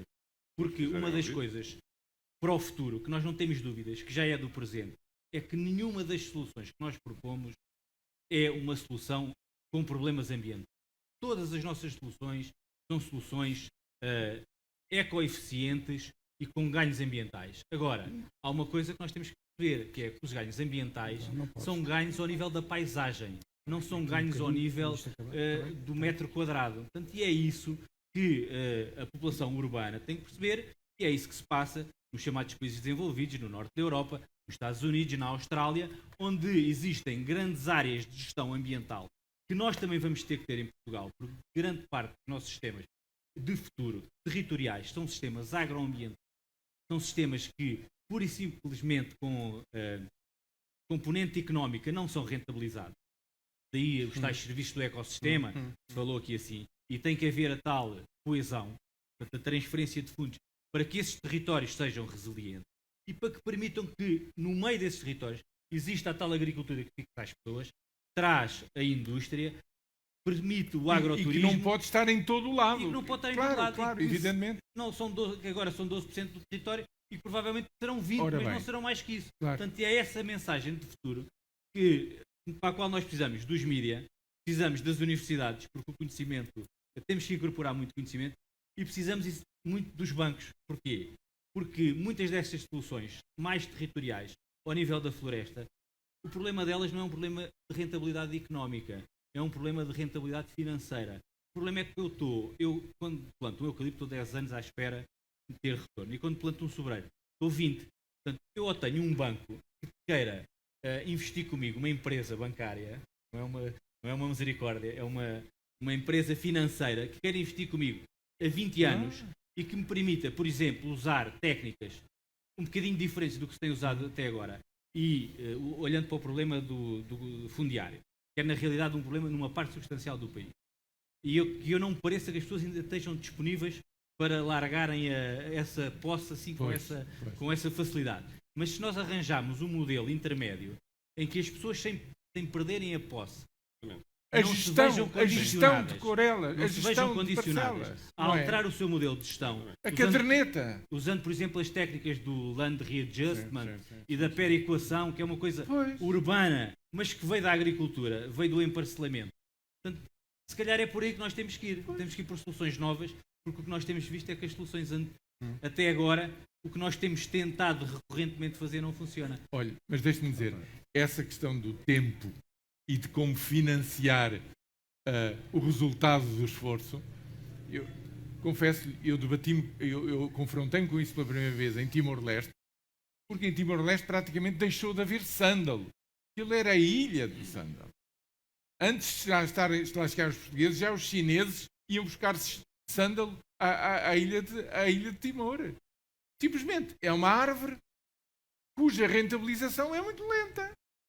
E, portanto, o problema que se põe aí, de facto, e aqui entra o setor financeiro, é dar resiliência financeira para que as pessoas não vão morrendo por falta de receita quando se trata, percebe na minha ideia, de voltar a plantar, a tirar partido de uma coisa que no sítio certo, que é o sândalo no sítio certo. António, agora se me permite, para isso muitos dos sistemas de financiamento exigem uma dimensão, tipicamente, a pequena estrutura não tem.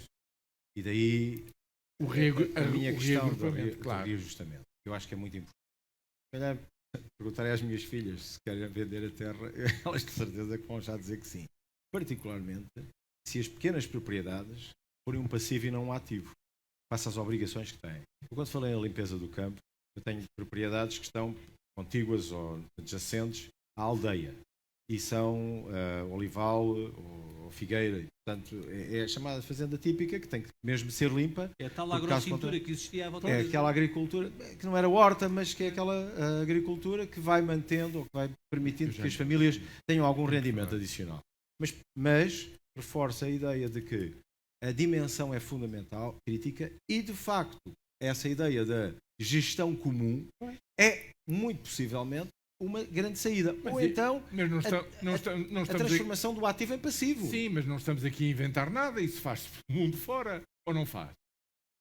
Sinceramente não lhe sei dizer, mas que a estrutura fundiária portuguesa necessita de uma solução desse tipo, eventualmente de uma solução intermédia, porque se nós os gerirmos bem os nossos bocadinhos, mas o António Pérez Modelo continuar a ter lá o matagal no meio, o risco não desaparece. Portanto, o que nós precisamos é de uma solução territorial que diminua o risco e que permita transferir rendimento ou ónus para cima quem não está a entrar na ainda por cima, fazendo eu isso e estando ligado aos mídia e dizendo que eu é que tenho razão e os 5 não têm. Isso ainda é muito pior. António, há aqui uma coisa que me faz ainda confusão nesta conversa, embora acho que estamos a avançar, a progredir, que é isto. Será assim tão difícil que no espaço territorial de cada concelho se saiba definitivamente quem é propriedade do quê, se saiba quem faz o quê, se aproveita, se está ao abandono, e no fundo, a partir do conhecimento da situação de facto, se possa avançar para soluções de gestão, de outras, não faço ideia de aluguer de propriedades, de qualquer coisa que se possa avançar naquilo que já se sabe cadastradamente que não está a ser usado, que está ali passivo, que é uma coisa, é um peso morto. Será assim tão difícil fazer isso? Isso hoje se conhece, não é? Enfim, eu não sou especialista nessas matérias, mas hoje, com os apoios europeus e tudo isso que são feitos, os PUs, mas nada, não está acabado, esse trabalho não está acabado. Sabe-se esse trabalho não está acabado. Hoje sabe-se quem são as terras, quem são os donos das terras, se elas produzem, se não produzem, tudo isso. Isso hoje sabe-se com o conselho. Pode haver uma mínima parte que não sabe. Mas sabe-se o que é verdade e o que é dito aqui. Há uma coisa que é as comunidades locais, na sua heterogeneidade, têm que se juntar e avançar para soluções locais. Mas muitas, não contem com o Estado. Mas muitas já estão enfraquecidas, não é? Não contem com o Estado. Porque, como o Daniel disse aqui, e muito bem, uma coisa é verdade. Com um país endividado como está, com um orçamento muito apertado, é evidente que, se calhar, as prioridades são mais outras. São mais viradas para o urbano do que para o rústico. Muito bem. Tem que ser as próprias atividades. E é nisso que os bancos têm uma função fundamental a desempenhar. Quando aqui se diz O que nós precisamos é de alguém com capacidade financeira para avançar no. É evidente que sim. Essa capacidade financeira deve ser feita através das próprias instituições de crédito ou deve ser feita através de instrumentos financeiros que possam ser geridos pelas entidades financeiras.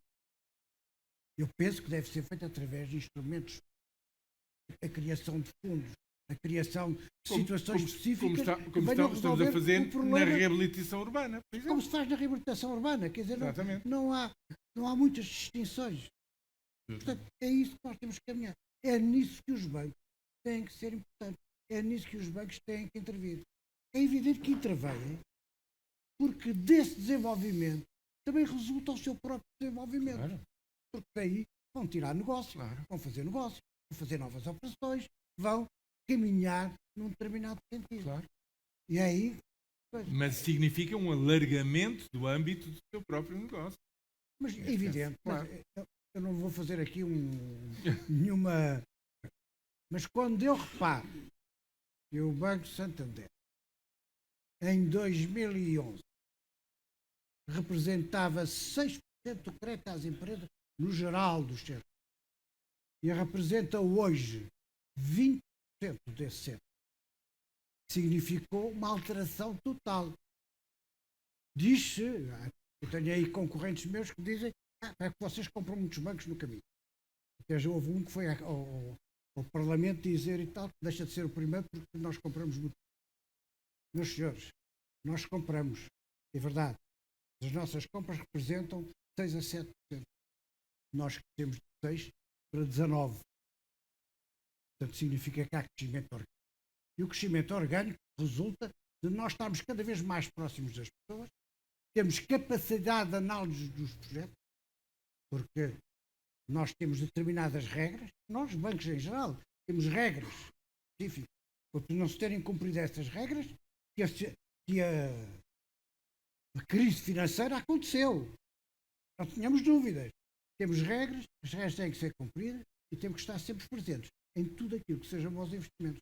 Aquilo que foi dito aqui, nós teremos que estar, como estamos juntos às universidades, como estamos juntos de toda uma série de funções que estamos a desenvolver. É isso que é a nossa principal função.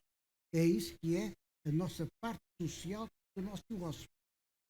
O António disse uma coisa que me impressionou um bocado, porque é verdade que foi também por razões estritamente políticas que a agricultura no governo anterior teve a exposição mediática que teve, mas seja lá por que razão for, do ponto de vista do setor, foi muito bom, foi muito para cima. É um bocado impressionante ouvir dizer que agora, digamos, a sua exposição mediática está, no fundo, a fazer minguar essa voz. Voltamos a isto. Não há formas não megalómanas, pragmáticas, testadas noutras latitudes, de fazer avançar os dossiês de investimento, os dossiês da boa gestão de propriedades dispersas, da boa gestão de propriedades florestais, etc. Isto não é uma ciência quântica esotérica. Há de poder fazer-se. Não há. Eu acho que é preciso separar as duas. Há a questão política que nós temos muito. Quer dizer, não quero estar aqui a avaliar as decisões políticas de cada governo que têm a ver com o seu ambiente sociopolítico e, portanto, mas essa é a realidade que vivo eu na educação, que vivem vocês na agricultura, vivem as pessoas na indústria. A questão fundamental é como é que nós vamos lidar com isso. Como é que nós vamos lidar com isso? Eu acho que a forma de lidar com isso tem a ver com várias questões. Primeiro, um ponto muito importante trouxe aqui foi a questão da inovação. E esse é um ponto interessante. Ou seja, falou muitas vezes em é preciso soluções novas que sejam diferentes. E esse espaço de inovação é o espaço que tem que se conquistar. Isto é, eu acho que é preciso, volta àquilo que eu estava a dizer, eu acho que é preciso que, no fundo, nós consigamos, de alguma forma, encontrar aquilo que podemos tirar do governo é espaço de liberdade. Não é soluções. As soluções não vêm de lá. Espaço de liberdade é aquilo que se pode negociar. E espaço de liberdade negocia-se. Eu dou-te isto e tu dás-me isto. E, portanto, é preciso perceber o que é que o governo tem uma agenda, este ou outro qualquer tem uma agenda, e, portanto, como é que se entra nessa agenda. E entra-se nessa agenda dando, sei lá, se há preocupações ambientais, se há isto. Portanto, o que nós temos que fazer, nós como vocês, na educação como na agricultura, é dizer assim, olha, então eu preciso de liberdade para trazer as minhas soluções, para testar soluções, até porque uma das questões que se tem soluções novas é que têm que ser testadas. Há bocadinho falou produtos financeiros por causa da questão do spread. Se calhar isso, mas essas coisas têm que ser testadas. E, portanto, o que eu acho que é preciso é que se peça, por um lado, dizer assim, na relação com o governo que é o que estamos a falar, é que se diga assim, nós queremos liberdade para testar as nossas soluções. Nós damos, se as coisas funcionarem, nós damos isto de troca e isto é uma coisa que vos interessa. Ambiente, exportações, investimento. Nós comprometemos que vamos aumentar o investimento na agricultura, que o investimento é bom para Portugal, vamos melhorar o ambiente, que o ambiente é bom para Portugal. Em contrapartida, tendo espaço para nós trazermos as soluções que nós que estamos no terreno sabemos que vão funcionar. E eu acho que tem que ser uma lógica muito mais de negociação que uma lógica de, por favor, prestem atenção, por favor, não nos estão a dar espaço, por favor, senhores jornalistas, olhem para nós. E eu acho que é isso que é preciso trazer. Agora, nada disto se faz sem uma atenção mediática. E a atenção mediática é, se é preciso festa, façam festa. Se é preciso sensacionalismo, arranjem um bocadinho de sensacionalismo. Não peçam para ser vistos. Façam coisas para que as pessoas reparem naquilo que são os vossos problemas e tragam esse problema para cima da mesa das pessoas. Portanto, eu acho que esta abordagem um bocadinho de mediática diz... Eu acho que a questão é... Acho que há aqui muito discurso. Vamos pedir ao urbano para vir jogar no terreno do rural. Eu acho que era mais interessante, vamos pegar no rural e levar o jogo para dentro do urbano e trazer coisas que façam com que estas pessoas prestem atenção a nós. Eu acho que mais proativismo dessa maneira, acho que é uma solução que terá mais sucesso. Eu garanto ao público que isto não está combinado para que as conversas soltas continuem, e para que o Global Media Group e o Santander continuem. Isto é uma coisa de facto continuar, séria. Vamos continuar. Sim, claro, mas é muito para além disso. Eu acho que o tempo está a esgotar-se, nós estamos na ronda final e, portanto, Eduardo, peço-lhe uma última reflexão, se é que o quer fazer. Olha, eu já estava à espera que me fizesse essa pergunta, ou este pedido de fazer um. Eu colmatava isto com 4 eixos, uma mesa com 4 pés. Temos o problema das alterações climáticas, que está na base do futuro que nós ainda desconhecemos. Temos o problema do conhecimento e da tecnologia, que foi muito bem abordado aqui e que está na base deste futuro que está em construção, e esta feira é a prova disto. A questão do investimento, o investimento apoiado e o investimento puro e duro, com as soluções que a banca vai promovendo e com os instrumentos financeiros que existem ao dispor do setor agrícola e que, infelizmente, também não estão a funcionar muito bem, leia-se os apoios comunitários através do Programa de Desenvolvimento Rural, que precisava de ter um dinamismo um pouco diferente. E depois a outra questão, ligada com isto que viemos a conversar agora, que é a confiança no setor. A confiança no setor que se tem vindo a destruir de uma forma talvez premeditada por alguns setores da sociedade e que tem que ser construída, e aqui o Governo também tem uma palavra a dizer. Essa confiança no setor, como seja desmanchando alguns mitos, como seja repor a necessidade de olhar para determinados investimentos numa situação proativa, com melhorias na produtividade, com melhorias até no próprio ambiente. Se estes 4 pés formarem uma mesa, eu acho que os assuntos iriam avançar, a mesa aguentar-se de outra maneira. Muito bem. Enfim, tudo isto dava para continuar a conversar. Mas... Muito bem. António, uma última palavra, se quiser. Eu penso que para chegarmos a 2030, há 3 ou 4 coisas importantes que vamos poder contar. Uma é com a vontade de investir dos agricultores. Existe, é patente, claro, e que cada vez é maior. Outra é com um sistema financeiro que acredita em nós a longo prazo. Claro. Sim, porque sem isso, para este setor tem que ser modelo, exato, não há soluções, de negócio, não há soluções, não há soluções que permitam fazer isso.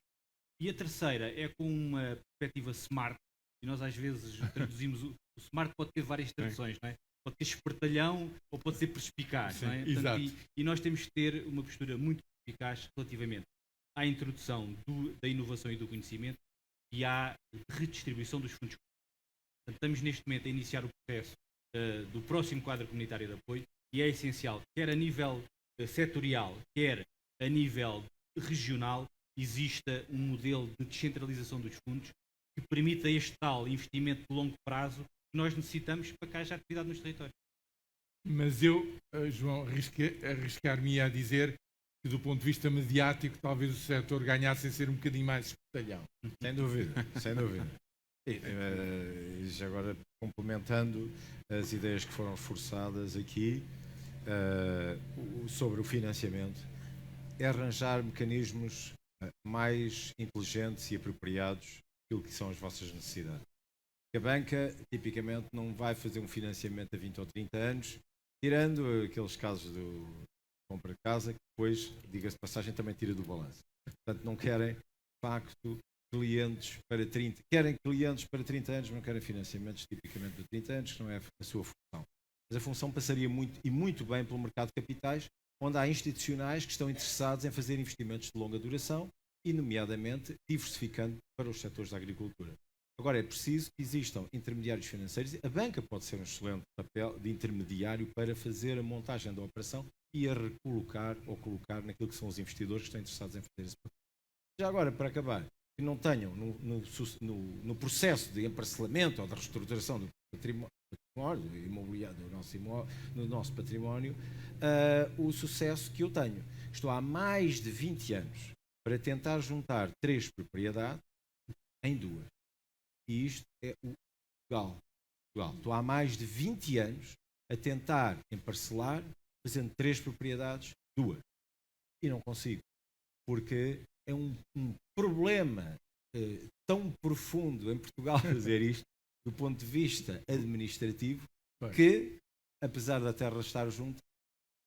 Mas se quiser dividi-lo é na hora. Pois provavelmente. Daniel, isto para si foi um desafio.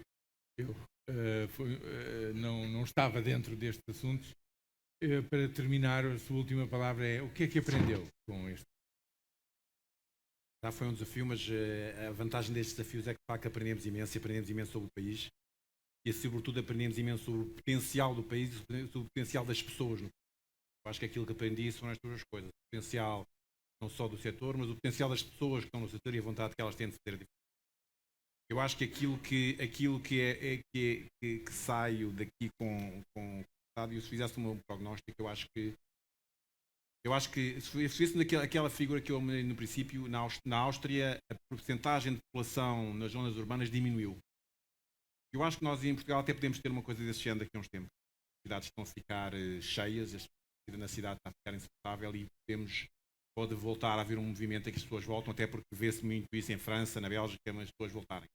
Eu acho que para isso acontecer é só preciso que haja dentro da... E aliás, vê-se muita gente quando sai, que saiu para fazer a sua coisa na província e já não quer voltar, porque a qualidade de vida mais que compensa. Eu acho que isso é um movimento que se pode existir desde que haja em certas regiões projetos de desenvolvimento que sejam estruturados e que tenham uma visão de longo prazo, que envolvam a banca, que envolvam a agricultura, mas também envolvam o turismo, que envolvam os serviços. E que puxam por tudo. E que as pessoas sintam, não, há aqui hipótese para refazer a minha vida e para ter um projeto. E eu acho que essa lógica não vai ser nunca uma lógica, nunca vai ser o governo que vai fazer isso.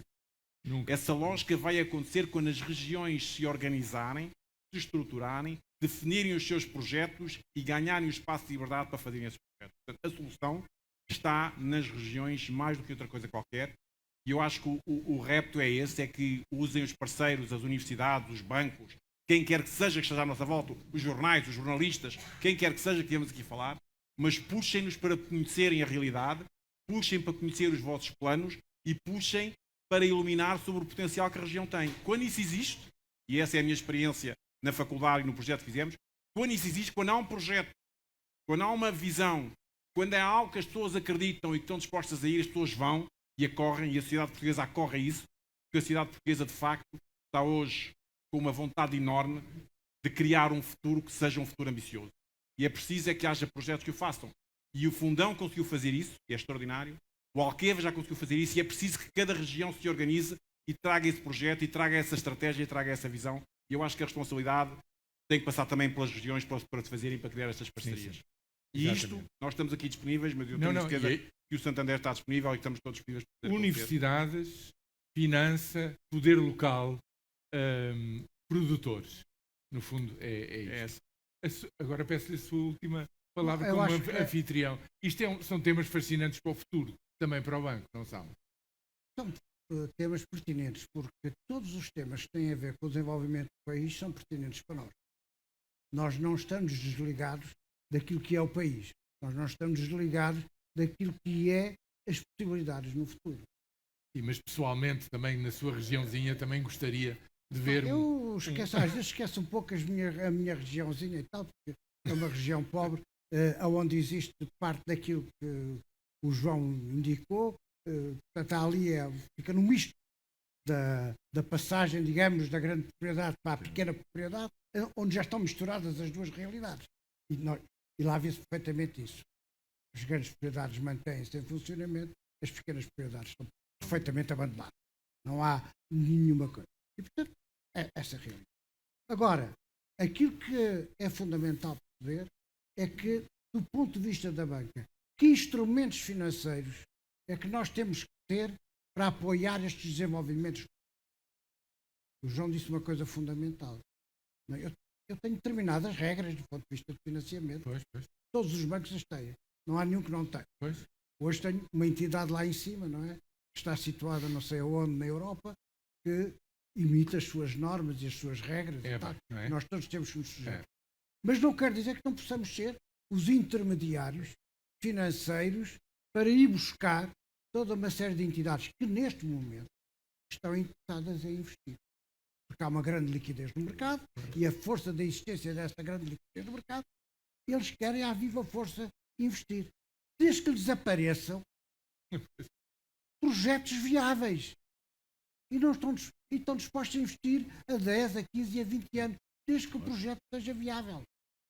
E isso vê-se um pouco na região do Alqueva. Nós estamos a ver os fundos americanos ligados à amêndoa a virem da Califórnia para o Baixo Alentejo, para a zona do Alqueva.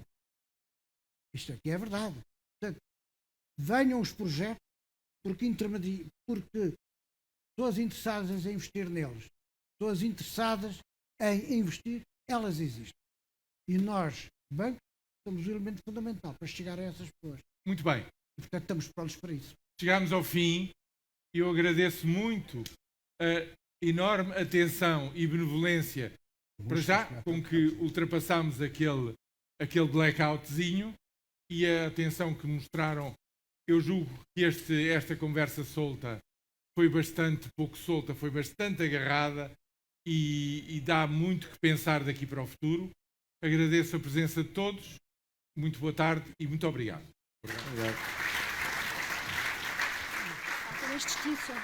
E depois desta conversa, deste debate, ainda convidamos a assistir à entrega das 4 distinções Agricultura Mais Forte. Chamamos ao palco Pedro Santos, sócio e diretor-geral da Consulai, para entregar a distinção Mais Regadio.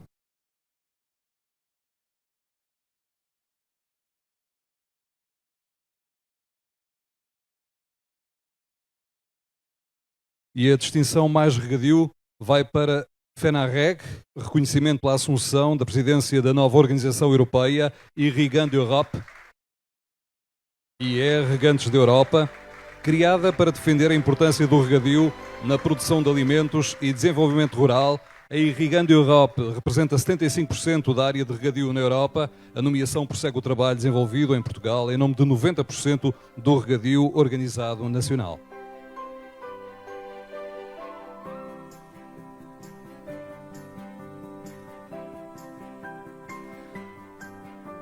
E convidamos agora ao palco Joaquim Pedro Torres, diretor-geral da Valinvest e organizador da maior feira profissional da agricultura, para entregar a distinção Mais Floresta.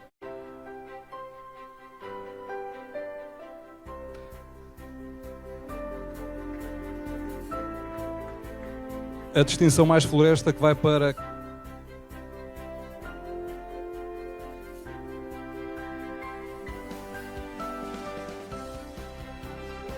a distinção Mais Floresta vai para Carmo S.A., Jorge Milning Carmo, reconhecimento da resiliência e capacidade de renascimento das cinzas da Unidade Fabril de Oliveira de Frades, iniciado apenas 3 dias após o flagelo dos incêndios de outubro de 2017.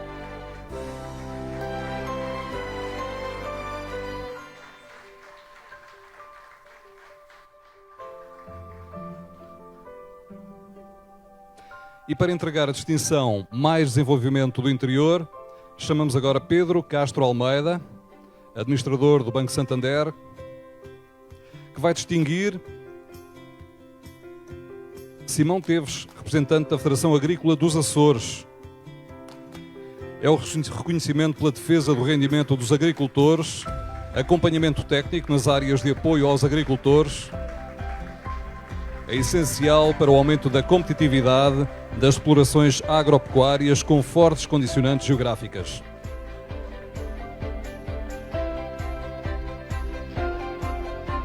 Por fim, chamamos ao palco António Vieira Monteiro, o Presidente da Comissão Executiva do Banco Santander, para entregar a distinção Mais Desenvolvimento do Interior. Distinção que vai para Paulo Águas, vereador da Câmara Municipal do Fundão, com o pelouro da Agricultura e Ordenamento do Território. Reconhecimento pela divulgação das fontes de riqueza agrícola da região e pela aproximação tecnológica de forma inovadora e integrada de promoção do desenvolvimento.